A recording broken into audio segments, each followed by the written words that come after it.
Authentic Greek mezes in Burlingame. Salted, crispy, fluffy in the middle. Roman pizzas and pasta in Walnut Creek. Oh boy, I went nuts there. And contemporary omakase in San Jose. The scallops are so soft. It's almost like you're eating a cloud. Just ahead on Check Please Bay Area. Boom, boom, boom, boom. Boom.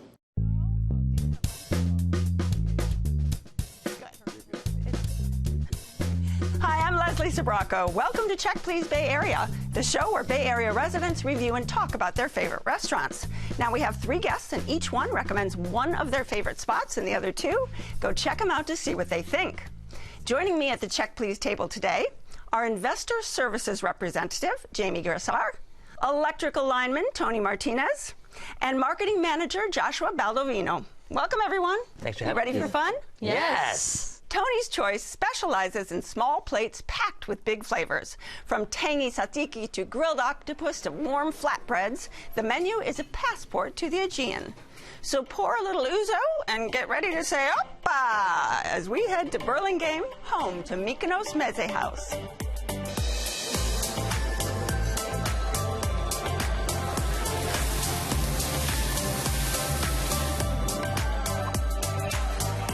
Mykonos Meze House is Greek, casual, neighborhood eatery. Mykonos is like a party island, and then the energy is never end, and it's nightlife.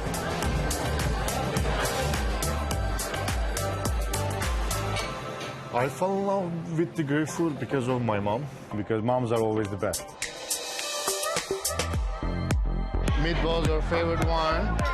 We are always cooking for lamb and meatballs at home, and I like to always cook in barbecue. The live grilled charbroil, I'm always using for mesquite.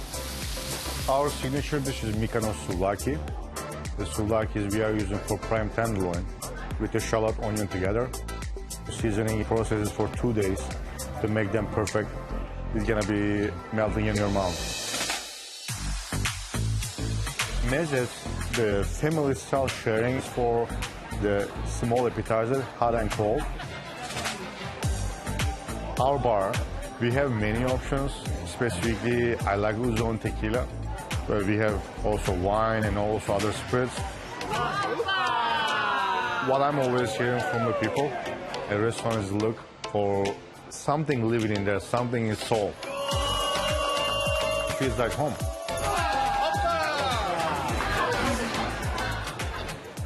All right, Tony, how many times have you been to this place? It's going to be over 500. Oh, 500?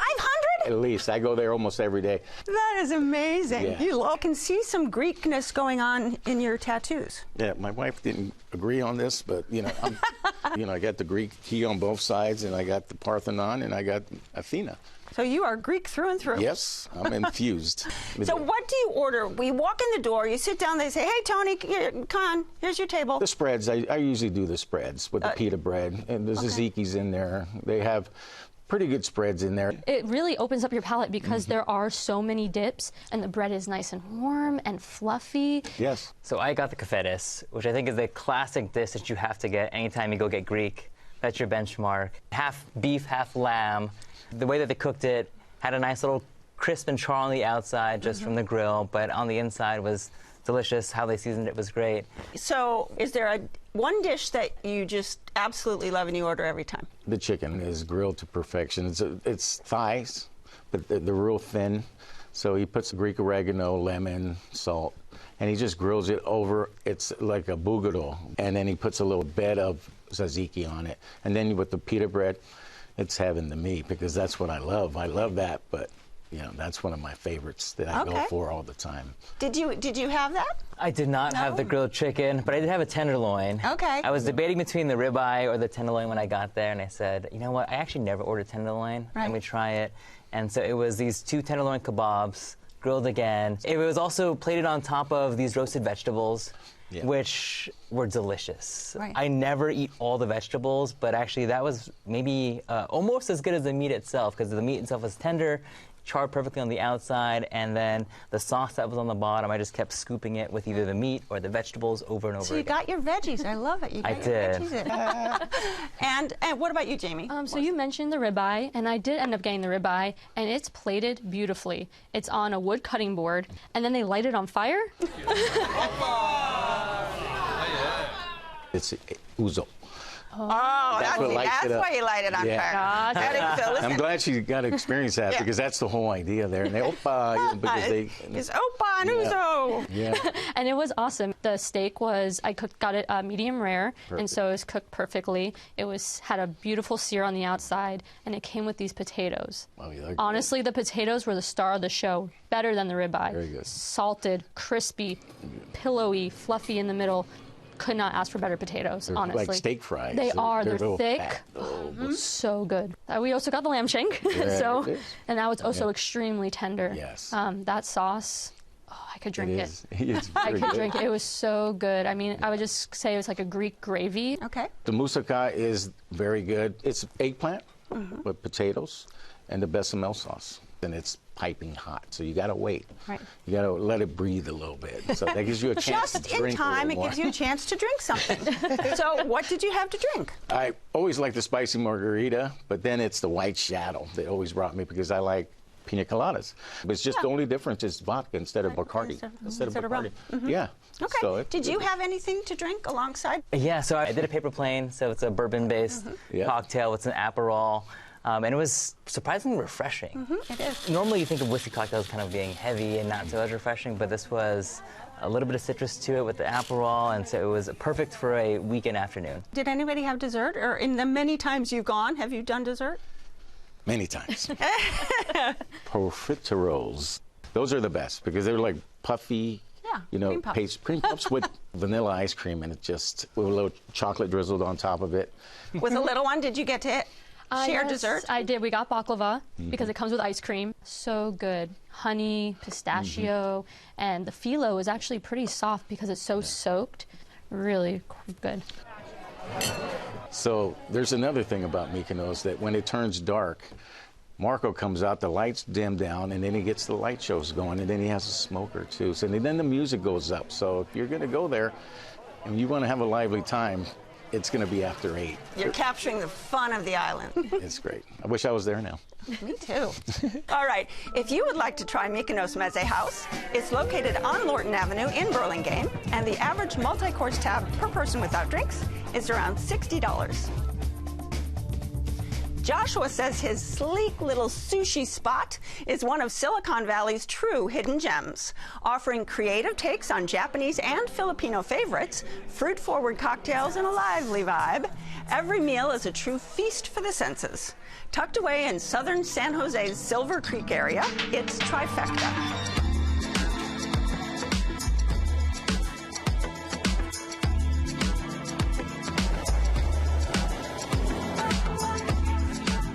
Trifecta is a Japanese sushi restaurant with Filipino influence, starring me, my brother Ryan, and our mom. Thank you guys, thank you so much. Sharing food that we love. All right, enjoy guys. When people think of sushi, they just think of raw fish, rolls. We like to try not to be too traditional and bend the rules a little bit. We like to kind of spice it up and add toppings to our nigiris. We love to use like chicharron and taro and use it as added texture, depth, and crunch. But a lot of our sauces and flavors come from calamansi. So we do have our signature cold plates, like our yellowtail crudo and bluefin tuna chili garlic. That's probably our flagship dish. But a lot of Filipino dishes are hot. So like our short rib, 72-hour braise. The vibe is bustling, it's cracking, it's popping. And we want to make sure our guests are taken care of, but we try to have fun at the same time and enjoy the moment. This is a dream come true. This is our hometown, so providing, to our own community the food that we love doing, this means a lot to us. Out of all the places in the world, they chose to be here with us, and that's It's a special moment. All right, Joshua, talk to me about this place because it's an interesting blend, isn't it, of flavors and cultures and cuisines. It is. It's these two Filipino brothers who have this traditional Japanese spot, but now they added a little bit of Filipino twist to it, so they get the best of both worlds now. If you're going for the real exciting experience, you do omakase. Right. Chef choice. Yes, or you can do a la carte on the menu. Okay. I did start with a cocktail at first. It was espresso sesame sake. Ah. So you get the hint of coffee, but you still have a nice sake, which brings this lightness to it. Right. And then it has a sesame crisp on it, and it adds a nice little textural element. All right, so you've got a cocktail in your glass, and what goes with it? And then garlic edamame for me. If anyone's been to Hawaii and has gotten any kind of garlic shrimp scampi, they have replicated that garlic sauce to a T. The edamame is just doused in it, and so you just can't help but just take the entire bean and just get all the sauce and all the garlic. Maybe not great for the date after, but really good as you taste it through. All right, and Jamie, what about you? We did the omakase, and so the first dish they brought out was oysters, and the first oyster was with a yuzu vinaigrette, and the second was with a wasabi vinaigrette. The wasabi was so nice. Like, it didn't burn your nose, it was just that right amount of spicy, and that yuzu was refreshing. Right. And then after that, it was the chawanmushi, which is a Japanese souffle, and it was beautiful. It was silky and salty and sweet.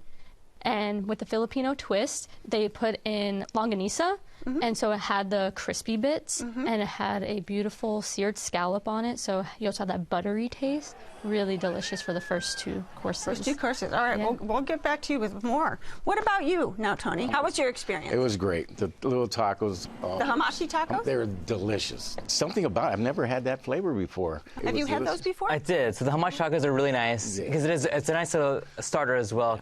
It's a wonton crisp taco, Right. and then you'll have a little bit of avocado with then it's raw hamachi on top with some sauce and then a sliced jalapeno. So it's But I never had the raw fish, and that got me going. And I was like, wow, that was good. That's why the yellowtail came into effect. And my son brought me into that with the jalapeno oil sauce. Okay, so that's what you had next with the yellow. Yes. Oh, that was delicious. Okay. It just melted in your mouth.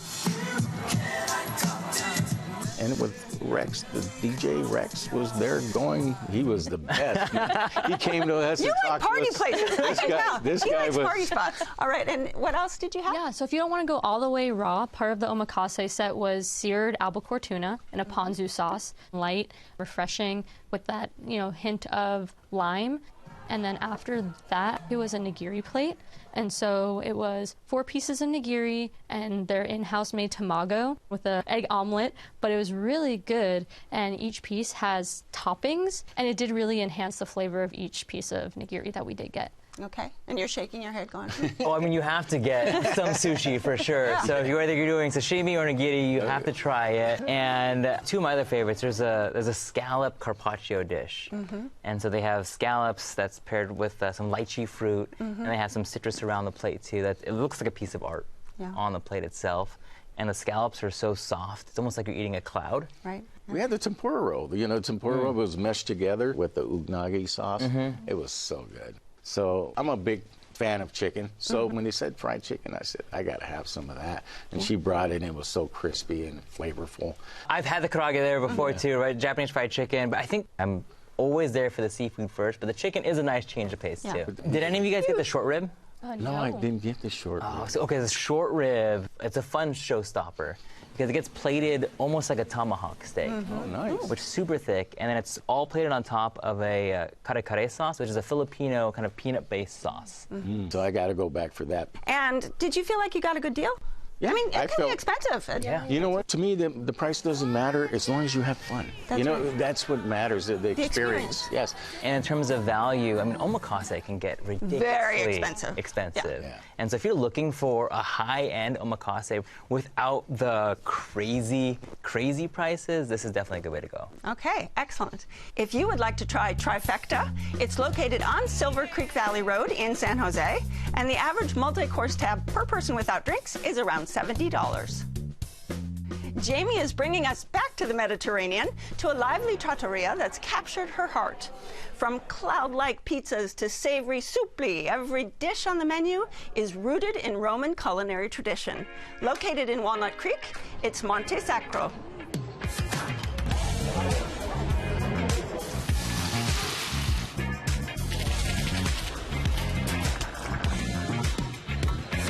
Montesacro is one of the most beautiful neighborhoods in Rome, outside of where I grew up, packed with life. I wanted to create an environment, elegant, upscale, refined, very Italian. Ciao, ben arrivato.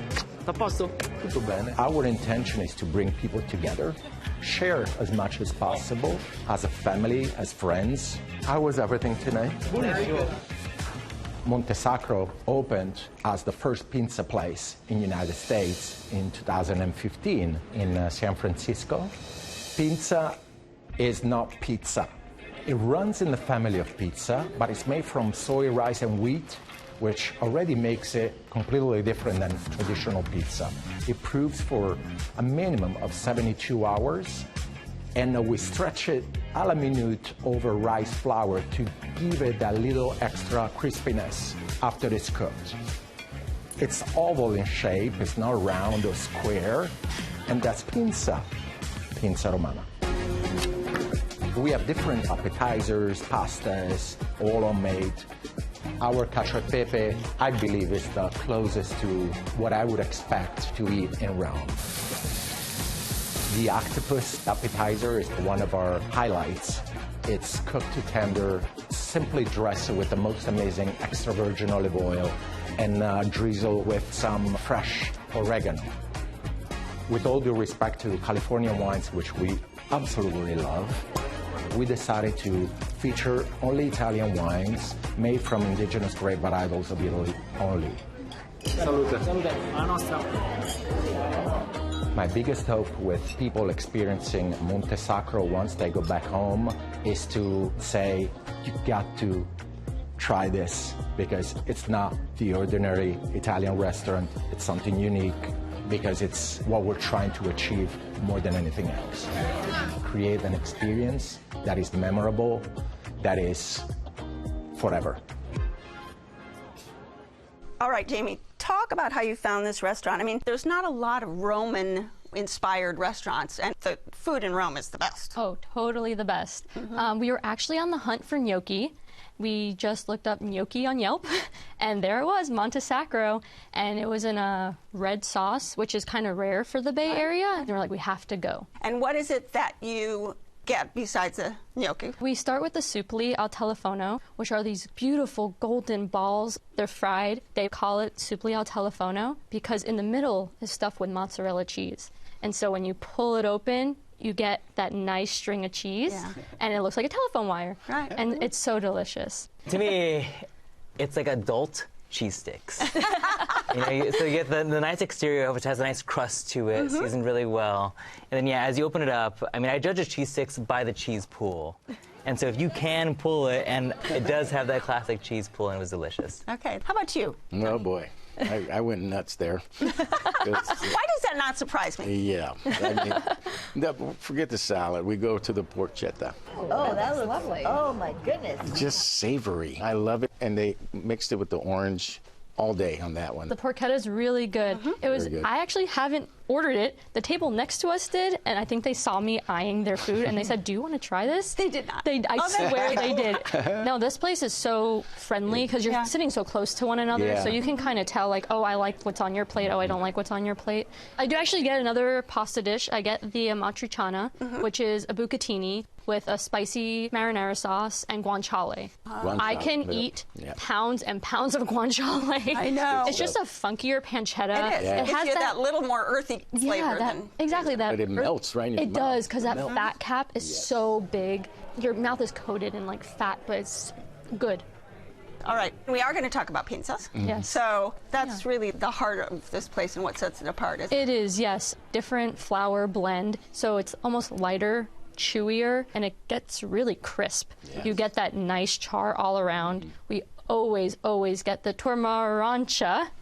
Easy for you to say. Sure, yes. It's basically a souped up margarita pizza, but with spicy soppressata. And it's lovely with the sweet tomato sauce, and the spicy, salty meat is just the perfect combination. We did the same one as you, but then we also established the baseline with the margarita, because I feel like you have to establish the baseline. But I agree, the dough was delicious. And the margarita itself, it definitely lends more on the heavier basil side, so if you love basil, then you're really going to enjoy this pizza. Okay. What did you drink? I went to the martini. It was the spicy GNC martini. It was a Calabrese oil with the olive in it. This was the spicy and one of the best martinis I've ever had. Oh, that's awesome. Best, and it was perfect with my pinsa. Perfect. They do have a special cocktail, which is a pistachio espresso martini. Wow. And the presentation of this is so pretty. Right. Almost like a quarter of the glass had crushed pistachios on the outside. Yeah. Did you get a spoon? I mean, I did just bite it off afterwards, because it was a nice nutty treat to have. Yeah. Anybody have dessert? I got 3 of the desserts, and tiramisu, that's the one I really love. When you bite into it, just don't breathe in, because you got the coffee. You get the coffee and you start coffee, sneezing. the cocoa powder down your throat, like a beignet almost. Oh, you know, that was like, oh no. But, you know, and then we had the chocolate tart. Oh, man, look at that. Filled with fresh cream. I'm not a big chocolate guy, but that was pretty good. That was good. The last one was the pinsa filled with, they almost tried to copy a cannoli, but it missed the point to me, because the tiramisu had me ready. So. All right, the tiramisu won. If you would like to try Montesacro, it's located on Locust Street in Walnut Creek, and the average multi-course tab per person without drinks is around $45. And now, reporter Cecilia Phillips has more Bay Area bites you've just got to try.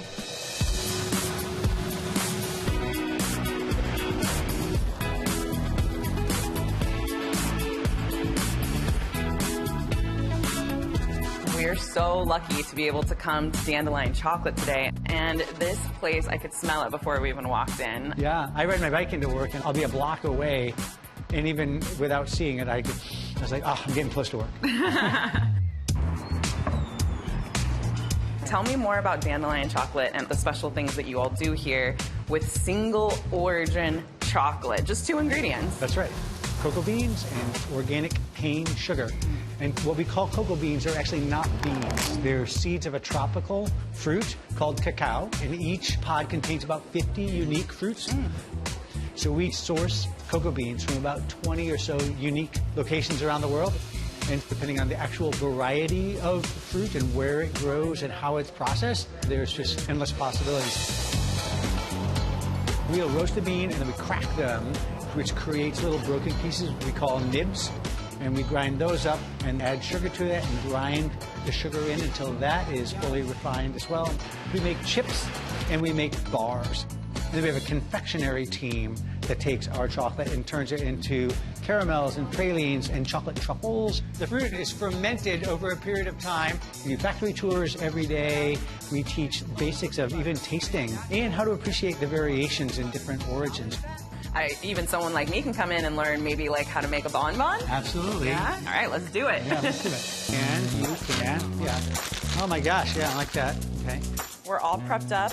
Yeah, we're making chocolate caramels today. Chocolate caramels, nice. This is a dandelion bonbon mold, and I already prepped it with tempered chocolate. It's our Camino Verde, Ecuador origin, and I made the caramel filling. There we go. Yeah, get it right down inside there. Squeeze, squeeze, squeeze, squeeze, squeeze. Whoa. Whoa. Right. What am I gonna do with the extra? Oh, hello. Okay, so now the caramels had some time to settle in, and it's time to put chocolate on to cap it.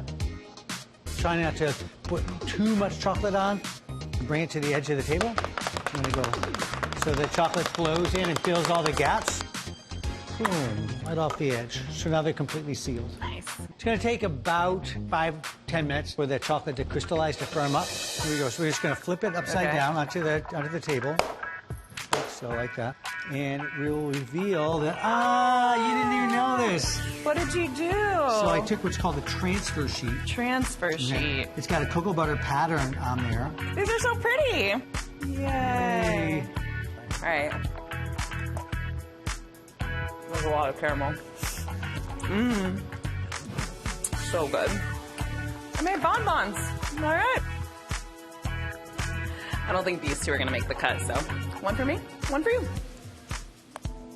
I want to thank my great guests on this week's show, Jamie Grissar, who's got a passion for pinsas at Montesacro in Walnut Creek, Tony Martinez, who craves the keftedes at Mykonos Meze House in Burlingame, and Joshua Baldovino, who savors the smoked hamachi at Trifecta in San Jose.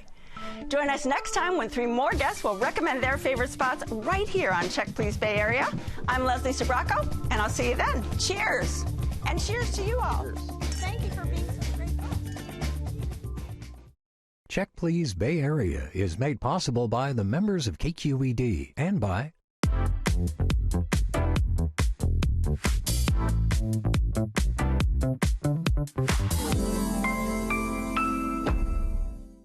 serving the entire Bay Area since 1968, Water Heaters Only specializes in water heater repair and replacement. Learn more at waterheatersonly.com. The Bay Area airport that's close and reliable. iFlyOAK.com. Graham's Port has been family-owned and operated for over 200 years. Available at vintageandfinewines.com or your local fine wine retailer. Bravery, caring, kindness. And that's what we live by at SF Fire Credit Union. SF Fire Credit Union, rescuing you from banks. We're going to pipe it in. We're going to fill the molds up to the tippy top. Boom, boom, boom, boom, boom. Boom, boom, boom. And then we're going to turn it upside down, and we're going to bam, bam, bam. Whoa. To get the chocolate to come out so we can just leave a thin shell. Beautiful. Nice. Okay. Wow. Looks amazing. Yeah, it looks perfect. Looks great. It's going to make a great bonbon.